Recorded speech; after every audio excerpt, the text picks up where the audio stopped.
Olá, sejam todos bem-vindos. Eu sou a Mariana Steiner, eu sou psicoterapeuta holística, trabalho com terapia desde 2014 e dentre as minhas formações terapêuticas estão desde astrologia, florais de Bach, enneagrama, radiestesia, radiônica, mandala, psicanálise, terapia vibracional e também uma que faz parte é o tarô, né? Eu sou uma grande, digamos assim, estudiosa de tarô, gosto muito. Eu acredito que quanto mais a gente entra em contato com essa ferramenta, mais a gente tem vontade de conhecer ela, né? Então eu resolvi fazer esse curso que é bem introdutório para você que nunca mexeu com tarô, mas tem algum interesse de saber o que é o tarô e para você saber se você quer continuar essa jornada ou se não, se só o conhecimento que eu trouxer aqui para você já vai estar. E aí, aqui nessa imagem tem o tarô de Marselha. Esse é um tarô que a maioria das pessoas tem, a maioria das pessoas conhecem, mas o curso não vai ser sobre ele é só um exemplo aí, uma exemplificação de tarô. Mas aí gostaria de falar um pouco sobre o que é o tarô para a gente começar. Para ver se você se interessa por essa ferramenta. Ela é uma ferramenta terapêutica, né? De trabalho, uma ferramenta de estudo. Mas vamos começar aí falando sobre o que é o tarô. Então, o tarô ele é um baralho com 78 cartas. E essas cartas elas são cheias de imagens e essas imagens são cheias de simbolismos. Ele tem, dentre essas 78 cartas, nós temos 22 cartas que são os arcanos maiores e 56 cartas que são os arcanos menores. E o que é um arcano, né? O arcano aí, eles são mistérios desvendados, são caminhos de vida possíveis, né? São alguns falam, alguns autores que são assim as chaves do segredo da vida. Então, por isso que eu acredito, né, depois de muitos anos estudando aí diversos tipos de tarô, que eles são bem profundos, sim, eles têm bastante orientações, né, bastante respostas, digamos assim, mas são muitas essas respostas, né? E às vezes a gente se pega pensando quanto mais a gente estuda, a gente volta para aquela máxima do filósofo de só sei que nada sei, né? Quanto mais se sabe, mais a gente sabe que nada sabe. Mas enfim, filosofias à parte aí, para que serve o tarô, né? Eu acredito que assim, a primeira coisa que venha na cabeça de todo mundo, ou da maioria das pessoas, é o quê? Para adivinhação, né? São os fins divinatórios, que é o que, né? As pessoas geralmente, quando vêm jogar tarô, elas pensam assim: vou saber o meu futuro, né? Tarô serve para isso? Até serve, mas vamos tomar um cuidado, né? Já quero deixar um pouco claro aqui, de você só procurar o tarô para ver o seu futuro, querendo escutar coisas do tipo, ah, você vai ganhar na loteria, ou você está sendo traído, ou você vai encontrar um grande amor, ou você vai encontrar alguém do passado, e respostas típicas desse tipo. Não é esse o real fim do tarô, falar esse tipo de coisa, né? Os fins divinatórios, que são esses, assim, o que realmente vai acontecer, isso depende muito do tarólogo, da pessoa que está jogando o tarô para você. Por que que ele usa aquela ferramenta, né?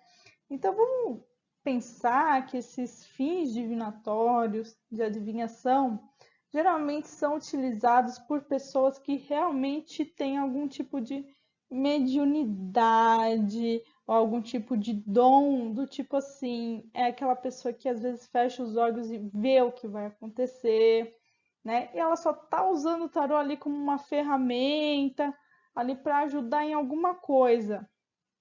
Não necessariamente porque ela sabe ali o simbolismo do tarô e tudo mais, mas é porque é uma forma, né, da mediunidade dela se comunicar com ela, então ela vê aquilo, né? Diferente de outras questões que a gente tem, que o tarô tem utilidade também. Então, não se assuste, porque aí a gente vai para o terceiro tópico aqui, que é quem pode aprender, que é assim, qualquer pessoa. Não tem problema se você não tem esse dom, essa mediunidade, porque o tarô não é só para isso. É o que eu falo, essas pessoas que têm esse dom de adivinhar mesmo o que vai acontecer, de ver, elas têm esse dom, que esse dom é delas. E isso não é transmitido de uma pessoa para outra, né? Geralmente isso é uma coisa que não se aprende, tá? Então, esse é um tipo de caso do tarô. Mas o tarô tem outras utilidades também, que é o quê?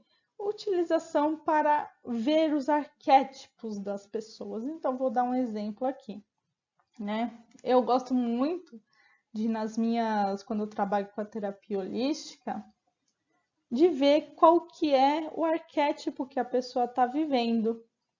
Então, eu pego ali as cartas do tarô, né? Tiro uma carta e mostro para aquela pessoa o arquétipo que ela está vivendo naquele momento, né? Quais são as coisas boas, né? Que são as qualidades daquele arcano e quais são as dificuldades daquele arcano também, quais são os desafios que naquele momento a pessoa pode estar passando, né? Então, assim, pode ser um momento que ela pode usar certas habilidades daquele arcano e tomar um pouco de cuidado, ficar mais atenta aos desafios, né? Então ela se concentra mais, agora eu tô mais com essas habilidades, né? Vamos dizer, tem mais facilidade para fazer algumas coisas e outras coisas não. Às vezes, por exemplo, dando até um exemplo, né, falando nessa questão de arquétipo, vou pegar aqui o exemplo do arcano mago, né? O arcano mago, ele é um arcano que ele inicia as coisas. Então, aquele é um bom momento para a pessoa iniciar alguma coisa, né? Ela já tem tudo ali, geralmente. Vou abrir uma empresa. Pô, o mago é super bom para fazer isso. Só que qual que é o problema do mago? O problema do mago é, por exemplo, ele achar que já sabe tudo. Ele achar que ele não precisa da ajuda de ninguém. Então, tomar um pouco de cuidado com isso. A pessoa tem as ferramentas, tem o conhecimento, mas às vezes, por exemplo, para abrir uma empresa, né? Supondo que hoje em dia dá para fazer muita coisa pela internet, mas só para dar um exemplo, às vezes ela precisa de um contador, de um despachante, né? Ela vai precisar de um pedreiro para fazer alguma coisa. Então ela vai precisar da ajuda dessas pessoas. Ela tomar cuidado para não querer ter, vamos dizer assim, né, o poder, digamos assim, só para ela, né?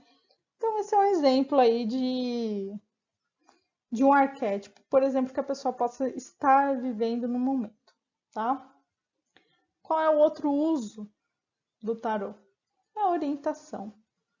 Então, assim, orientar quais caminhos seguir, né? Então, assim, olha, eu tô pensando em sair do meu trabalho. Se eu sair do meu trabalho, eu vou arranjar outro? Uma pergunta aleatória aí. O que que a gente faz nesse momento para orientar a pessoa? Tá, quais são as suas opções? E aí, dá umas opções aqui, aleatórias. A minha opção é trabalhar sozinho, a minha opção é trabalhar com alguma coisa familiar ou continuar na empresa, né? Pensando assim. Ela quer fazer isso, mas pode ser que continuar na empresa seja uma opção. Então, vamos ver nessas três opções cada uma, o que o tarô fala de cada uma dessas opções. E dessas opções, né, a pessoa vai decidir, depois que a gente falar os caminhos para ela, quais são os desafios, porque todos os arcanos têm isso. Os desafios e as facilidades, as habilidades. Quais são os desafios e quais são as habilidades? Quais são as facilidades desse caminho e desse outro e desse outro? Para aí a pessoa decidir. Então, isso é uma orientação. A orientação, ela não inflige em você mexer no livre-arbítrio da pessoa. Diferente, né, de você falar, olha, vai acontecer isso, é melhor você sair desse trabalho, porque alguém vai puxar seu tapete, então você tem que sair desse trabalho. Quando a gente faz isso, a gente está mexendo com o livre-arbítrio da pessoa. Então, assim, é uma orientação. Dentre esses caminhos que eu te coloquei, quais são os desafios, quais são as facilidades, você vai ver o que você acha melhor. Então, tarô, esse é o caso do tarô utilizado como orientação, tá? E outra questão aí também é o tarô utilizado como estudos. Que nem eu falei no começo do vídeo, o tarô ele tem muito simbolismo. Eu vou mostrar daqui a pouco os diferentes tipos de tarô para vocês estarem vendo, eu falar mais um pouco sobre essa questão dos estudos, dos simbolismos. Então, assim, para se aprofundar cada vez mais nos caminhos possíveis da vida, né? E esse é praticamente um estudo, digamos aí, eterno, tá? É aquilo, né? Quanto mais a gente conhece, mais a gente quer saber, mais a gente percebe que nada está sabendo. E o objetivo do curso, como eu falei, né, voltando um pouco aqui, né, quem pode aprender, que nem falei em algum momento, qualquer pessoa pode aprender. Porque ali, fins divinatórios são para as pessoas que realmente já têm um dom, já têm uma mediunidade. Isso não se aprende. Mas assim, você pode usar como arquétipo, para ver o arquétipo que a pessoa está vivendo naquele momento, quais que são os desafios, quais que são as habilidades, questão de orientação, quais as possibilidades de caminho, né? E para estudo mesmo, um estudo pessoal, até de autoconhecimento. O tarô é muito interessante para isso, né? Para entender os caminhos da vida, tá? Então, o objetivo do curso é dar uma pincelada aí nos arcanos maiores, para vocês verem se vocês têm interesse em se aprofundar, né? Mas eu tenho o curso de tarô completo, é um curso pago, mas assim, esse aqui é uma apresentação para você conhecer o tarô, ver o que você, se você gosta, se você deseja, se esse estudo te chama, tá? Então, continuando aqui, aí falar um pouco dos arcanos. Então, a gente tem os arcanos maiores. Os arcanos maiores, eles geralmente, que são 22 arcanos, eles geralmente são. Eles falam sobre um tema central, falam sobre a essência do que está acontecendo. Ah, está acontecendo isso, está acontecendo aquilo. E os arcanos menores, que são 56 cartas, e essas cartas elas são separadas por naipes, sim, que nem o baralho de jogo, né? Normal, inclusive existe uma técnica, né, de leitura desse baralho normal de jogo que a gente conhece, que é a cartomancia, tá? Mas isso é outro assunto, né? Esse é outro tipo de leituras de cartas. Tarô, são essas 78 cartas, 22 arcanos maiores e 56 arcanos menores divididos por naipes. Os nomes dos naipes são os mesmos da carta de ouros, paus, espadas e copas. que aí também tem a ver com os 4 elementos: fogo, água, ar e terra, tá? Mas aqui nesse curso a gente só vai ver os arcanos maiores. Então, aqui são os tipos de tarô. Então, eu dividi esses tipos de tarô em 3 classes, que é o tarô básico, que é o que eu recomendo, o que eu pessoalmente acredito que é o mais fácil para começar a ler, até o mais difícil, tá? Então aqui nós temos o tarô de Waite, que é esse tarô que eu vou utilizar para falar dos simbolismos dos 22 arcanos maiores, tá? Então esse é um tarô basicão. Esse é um tarô que ele tem as imagens, ele mostra as coisas bem claras, né? Ali em cima, né? Nesse tarô de Waite, o louco ali, que é o The Fool, no caso da imagem, é o 0. Então a gente tem o louco, o mago, a sacerdotisa, a imperatriz, o imperador, o papa, os enamorados, o carro, a força, o eremita, a roda da fortuna, a justiça, o dependurado, a morte, a temperança, o diabo, a torre, a estrela, a lua, o sol, o julgamento e o mundo. Geralmente todos os tarôs seguem esse mesmo padrão. A única diferença é que muitas vezes a força e a justiça elas estão invertidas. Que nem aqui nesse tarô de Waite, a força ela é o arcano número 8. Só que em muitos tarôs ela vai para o número 11 e a justiça para o número 8, tá? Na jogada isso não muda nada, tá bom? Isso é mais uma questão aí também de estudo, quando você vai ver o tarô como história, né? Que aí muda alguma coisa, mas em jogada isso não muda nada, tá? Aí a gente tem um outro tarô aqui, básico também, ele é muito parecido, assim, as imagens, apesar dele ter, né, esse design, digamos assim, um pouco, né, mais delicado, ele é muito parecido com o tarô de Waite, tá? Que esse aqui é o tarô de Fenestra. Eu vou tentar aqui pegar esse indicadorzinho aqui para mostrar uma coisa para vocês. Aqui, essas duas primeiras fileiras são os arcanos maiores. Essas duas últimas são os arcanos menores.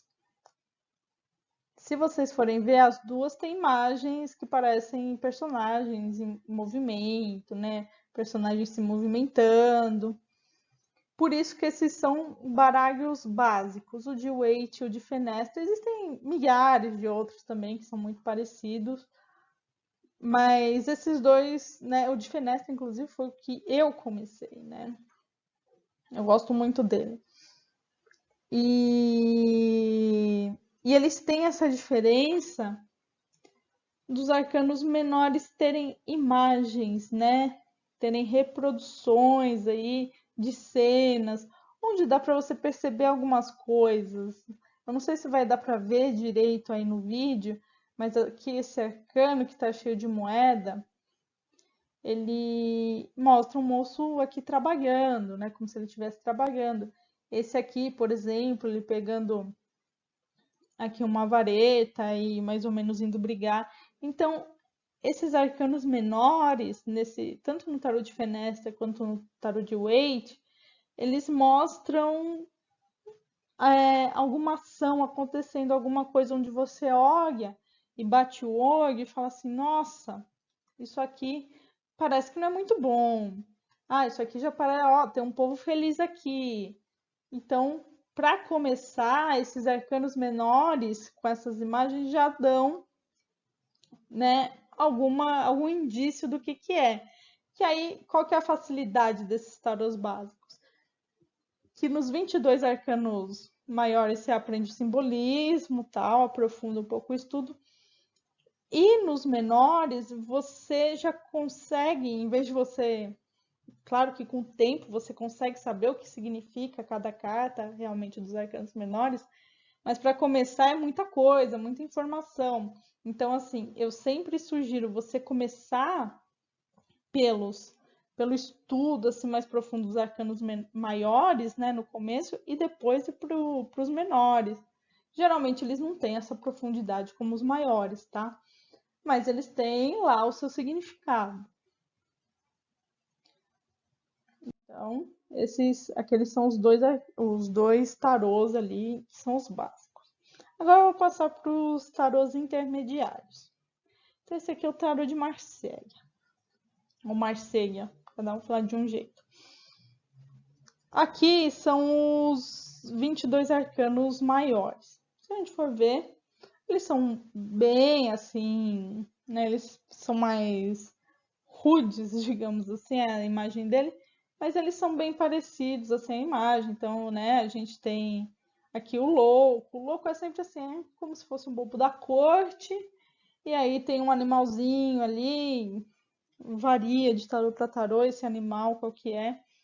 Ah, puxando ali a perna do louco, ele tá carregando uma trouxinha ali, né? Tem um sol geralmente atrás, alguns tarôs ele tá na frente. Tem o tarô de Osho, por exemplo, que o louco ele tá caindo de um penhasco. Mas enfim, a gente vai estudar só lá o de Waite e existem milhares, por isso que eu falo, existem milhares de tarô e cada um com simbolismo, mas esse ainda é muito parecido com o simbolismo ali de Waite, se a gente prestar bastante atenção, tá? Qual que é a questão do tarô de Marselha? Por que que ele entra como um tarô intermediário? Porque os arcanos menores dele não têm essas imagens de cenas, de alguém fazendo alguma coisa que te diz. Não, o simbolismo dele é muito parecido com um baralho normal. Então, um de ouros dele é uma moeda no centro, duas moedas, o três moedas. Então, o que que acontece? Para você conseguir ler os arcanos menores do tarô de Marselha, você vai ter que saber o simbolismo numeral de cada um dos arcanos menores, juntando eles com o que cada elemento fala. Então, quer dizer, um de ouros, que é correspondente ao elemento terra, você vai iniciar algo material. Pode ser realmente algo, né, abrir uma firma, alguma coisa diferente do um de copas. Um de copas pode significar um novo relacionamento, tá? Então, né, e aí cada número quer dizer alguma coisa. Quais números indicam conflito, né?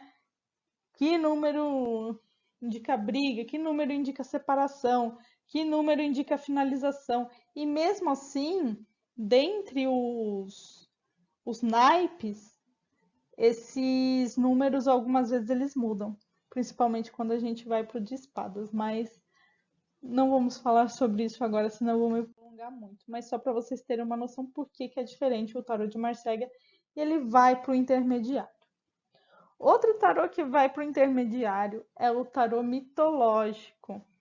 E aí, por que, né, o tarô mitológico vai para o intermediário? Eu sei que muita gente adora o tarô mitológico. Eu já tive muitas alunas, muitas turmas que falam que começaram com o tarô mitológico e não conseguiram ler nada. Por quê? O que que acontece? O tarô mitológico, ele vai pegar esses arquétipos e fazer um paralelo com os mitos. Então, por exemplo, aqui a gente tem um, que é o louco. Um é o zero, né? O zero, que é o louco. O louco aqui, ele está saindo da caverna. E aqui, no tarô mitológico, o louco, ele corresponde ao deus Baco ou ao Dionísio, que é o deus ali do vinho, né? O deus do sexo, né? O deus da confusão, digamos assim. E ele vai falar muito assim desses mitos, vai explicar o mito de cada um. A gente tem aqui Ali acho que a sacerdotisa, se eu não me engano, é Perséfone, né, que desce lá no reino de Hades. Então, para que é legal o tarô mitológico? Para a gente aprender os mitos, sim.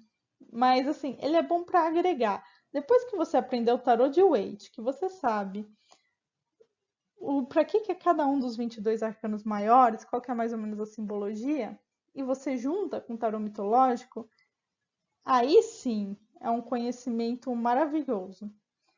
Mas aprender só ele, você vai ficar muito assim só nos mitos, tá? E aí isso pode dificultar um pouco para quem quer o tarô, por exemplo, para dar uma orientação, né? Talvez para falar de arquétipo e para estudar tudo bem. Mas assim, para orientar e jogar, muitas pessoas me falam: "Ah, mas eu não consigo jogar porque eu fiz o tarô mitológico". E porque você vai aprender os mitos, você não vai aprender tanto a simbologia, tá? Por isso que ele entra aqui no tarô intermediário. Eu acho ele muito bom para agregar. Aí, agora vamos para os avançados. Esse aqui, confesso para vocês, é um dos meus tarôs assim preferidos, que é o tarô de Thoth, de Aleister Crowley. Ele tem muito simbolismo, né? Por que ele é um tarô avançado? Porque realmente ele tem, assim, muito, muito simbolismo, tá? Esse tarô de Thoth, ele pega coisas egípcias, ele pega astrologia, números, um monte de símbolozinhos. Se é que eu não consigo aqui abrir uma carta, né, pra gente ver. Mas se conseguisse, a gente ia ver o quanto de simbolismo tem em cada uma dessas cartas. Às vezes elas ficam confusas, né? Se você olha assim da primeira vez, você fala assim: nossa, o que está acontecendo? Eu não estou enxergando nada, né? Então, esse é um tarô que eu recomendo muito assim para estudo mesmo, estudo dos símbolos, da simbologia, da história dele.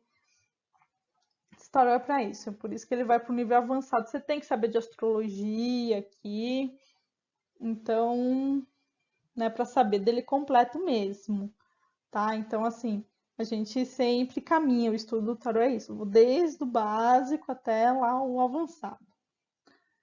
E o outro avançado aí, que, né, eu considero, tá, gente, isso aqui é uma coisa pessoal, né? Eu considero avançado, quanto mais simbolismo tem, quanto mais coisa você tem que saber, mais avançado é o tarô. Tarô egípcio, por que tarô egípcio ele é avançado? Ele também tem questões astrológicas, ele tem questões numerológicas, tem questões de planetas, questões de signos e como que é a leitura dele. A leitura do tarô egípcio você faz ele em 3 partes. Você vê o nível superior tem um significado, o nível médio tem outro significado e o nível inferior tem outro significado. Por isso que é considerado um tarô avançado, tá? Mas aqui nesse nosso curso, nosso objetivo não é pegar nenhum desses tarôs intermediário, avançado. Para isso, eu vou fazer outros cursos, principalmente do mitológico, do de Thoth, né, fazendo algumas aulas de iniciação em astrologia, né, iniciar para entender os símbolos astrológicos, o que cada um significa. Então, esses ficam para depois, mas nesse curso o objetivo mesmo é começar pelo básico. Você entender o básico e você ver se você gosta. Para você ver se você curte, né, o tarô, se você quer continuar esses estudos. Então, pretendo toda sexta-feira colocar um vídeo de um arcano,